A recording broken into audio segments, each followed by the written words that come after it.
Hello, good morning everyone and welcome back to the channel. সকাল সকাল আমি চলে এসেছি আমার মেয়ের আর আমার বরের জন্য টিফিন বানানোর জন্য। তো দেখো রান্নাঘরে চলে এসেছি আমি একটুখানি ওই সব রকম সবজি দিয়ে আর দেরাদুন রাইস দিয়ে একটু বিরিয়ানির মতন মানে ভেজ বিরিয়ানির মতন বানাবো, তাই জন্য আদা টাদা কেটে নিলাম, আদা টমেটো কেটে মশলা তৈরি করে নিলাম। এদিকে বিরিয়ানি বসেও গেছে, এ দেখো সিটিও পড়ে গেল। সিটি পড়ার পর এদিকে দুধটা গরম করে নিলাম আমার মেয়ের জন্য। আমার মেয়ে তো স্কুল যাবে, তো কাপের মধ্যে দুধটা ওর জন্য নিয়ে আর এদিকে প্রেশার কুকারে একটাই সিটি দিয়ে আমি বন্ধ করে দিয়ে চলে গেলাম। আমার প্রেশারটাও যে শিশি করে বেরোয় ওটা বেরোক। তারপরে সে মেয়েকে উঠালাম, তারপর মেয়ে উঠে বাথরুমে গিয়ে ফ্রেশ হলো, তারপর ওকে ব্রাশ করার জন্য ব্রাশটা দিলাম। ও ব্রাশটা করে নিক, তারপরে করে নিয়ে ওকে ওই দুধটা দিয়ে দেবো আর রেডি করে দেবো। তো ও ভেতরে যে জামা কাপড়গুলো পরে সেগুলো ওর কাছে রেখে দিই তারপরে আমি অন্যান্য কাজগুলো করব। তো চলো দেখতে থাকো তো। তো আবার চলে এলাম রান্নাঘরে, কারণ আমার প্রেশার কুকারের সিটিটা একদম বেরিয়ে গেছে। এরপরে তোমাদেরকে দেখিয়ে দিই যে আমার ভেজ বিরিয়ানিটা কেমন।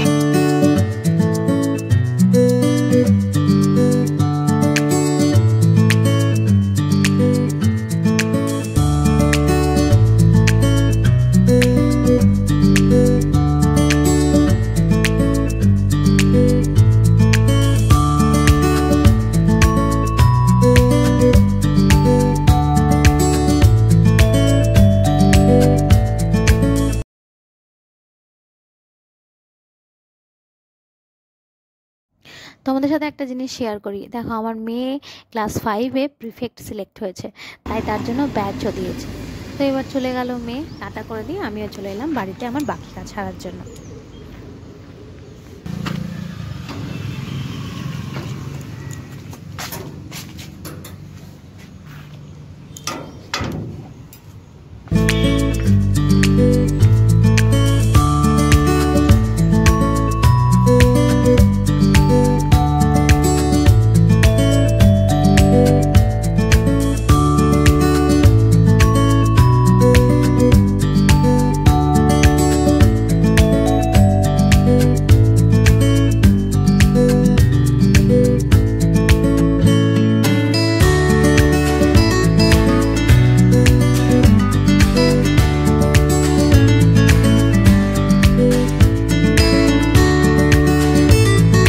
তো চলো এবারে তোমাদেরকে সকাল সকাল ঘুরিয়ে নিয়ে আসি ছাদ থেকে।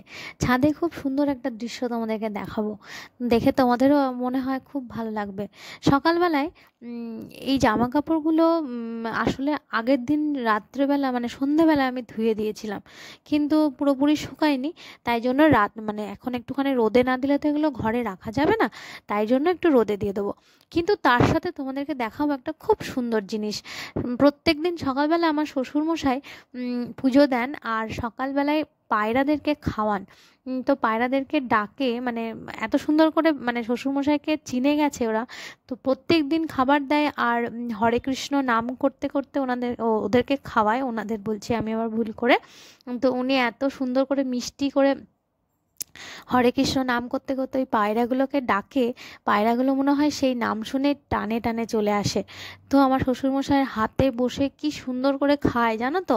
কিন্তু যখন শ্বশুরমশাই থাকেন না, তখন যখন আমি দিই আসে খায়, কিন্তু অত সুন্দর করে কিন্তু সবাই মিলে বসে মানে সেই আমার মনে হয় যেন এই এখনকার খাওয়াটা যেন একটু অন্যরকম। তাই জন্য তোমাদের সাথে শেয়ার করলাম, দেখো আশা করি তোমাদেরও খুব ভালো লাগবে। এবারে তো রান্না করার পালা, রান্নাঘরের দিকে যেতে হবে, তাই জন্য সকাল সকাল নিয়ে নিচ্ছি মাছ। আজকে যদিও হাটবার, কিন্তু এখন হাটে যাওয়ার কেউ নেই, তাই ঘরের সামনে থেকেই একটু মাছ নিয়ে নিলাম আর একদম সোজা চলে এসেছি রান্নাঘরে। রান্নাঘরে দেখো রান্না বসেও গেছে, কারণ আমার বর নিয়ে যাবে ভাত, মানে দুপুরবেলা খাওয়ার জন্য ভাত সবজি মাছ যা রান্না হবে সেটাই নিয়ে যাবে। তো তার জন্য সকাল সকাল রান্না করার জন্য চলে এসেছি। আর দেখো আমি টিফিন বক্সে সব ভরেও দিয়েছি রান্নাগুলো। 9টার মধ্যে কিন্তু আমার রান্না কমপ্লিট। সকালবেলায় যে রাইসটা বানিয়েছিলাম ওটাও একটু দিয়ে দিয়েছি। তো চলো রান্নাগুলো শাক ভাজা হবে, আলু ভাজা নেবে বলছে, ভেন্ডি ভাজা হয়েছে আর একটু মাছের তেলটা আছে এটা করবো ব্যাস। তো আজকের মতন একটা বড় কাজ এখন শেষ হলো, যেটা হচ্ছে রান্না বান্না। তো কচুর তরকারি করেছি, মাছের ঝাল, এদিকে বিড়ি কলাইয়ের ডাল, একটু মাছের তেল ছিল সেটাকে আলু দিয়ে ভেজে দিয়েছি, একটু আলুর চোখা বানিয়েছি, একটু ভেন্ডি ভাজা, শাক ভাজা, আর এই হলো রান্না। কিন্তু রান্না করার হয়ে গেলেই তো আর কাজ শেষ নয়, তারপরে তো রান্নাঘরে আরও অনেক কাজ থাকে, যেটা হলো রান্নাঘরটাকে পরিষ্কার করে রাখা। তো দেখো আমার হয়ে গেছে, যা বাসনপত্র ছিল মেজে, তারপর রান্নাঘরে স্ল্যাব মুছে সব পরিষ্কার করে রান্নাঘর টিপটপ করে নিয়েছি। কিন্তু রান্নাঘর পরিষ্কার হয়ে গেলেই তো হলো না, তারপরে এই দেখো টিফিন বক্সে একটু রাইস রয়েও গেছিলো, সেটা আবার আমি ফ্রিজে রেখে দিয়েছিলাম, আমার মেয়ে আবার ওটা সন্ধ্যাবেলায় আবার খেয়েছে। ও আসলে এটা খেতে খুব ভালোবাসে। আর এই দেখো মেদুরি সকালবেলা এখানে ঘুমাচ্ছিল জানো তো, আমি এসে যখনই সামনে দাঁড়িয়েছি ও তখন উঠে গেছে। তো রান্নাঘর তো পরিষ্কার হলো, এরপর নিজের বেডরুমটা তো পরিষ্কার করতে হবে। তো চলো বেডরুমটা এবার পরিষ্কার করে নিই।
কাজ করতে করতে তোমাদের সঙ্গে কতগুলো কথা শেয়ার করে নিই। আমার পরিবারটা এখন খুবই ছোট, কিন্তু দিনে দিনে একটু একটু করে একটা একটা করে বাড়ছে সদস্য।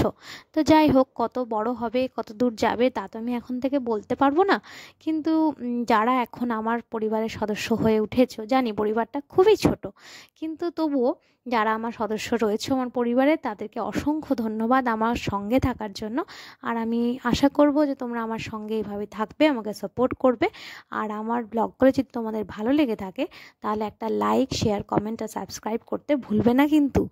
না, সবসময় আমার পাশে থেকো, তাহলে আমি আরও ভালো ভালো কন্টেন্ট নিয়ে আসতে পারবো। আর ঠিক দুপুর 12টার সময় তোমাদের সঙ্গে নতুন ব্লগ নিয়ে দেখা হবে। তো যাই হোক, আমার ব্লগগুলো যে তোমাদের সাথে শেয়ার করতে পারছি, আমার সারাদিনের কাজকর্ম, এটা ভেবেই আমার খুব ভালো লাগে যে কতগুলো মানুষ, খুব কমজন হলেও কেউ তো আমাদেরকে দেখছে, তো সেটাতেই আমি খুব খুশি। আর দেখো তোমাদের সাথে গল্প করতে করতে আমার কত কাজ হয়ে গেল। তো চলো বাকিটা দেখে নাও, দেখতে থাকো।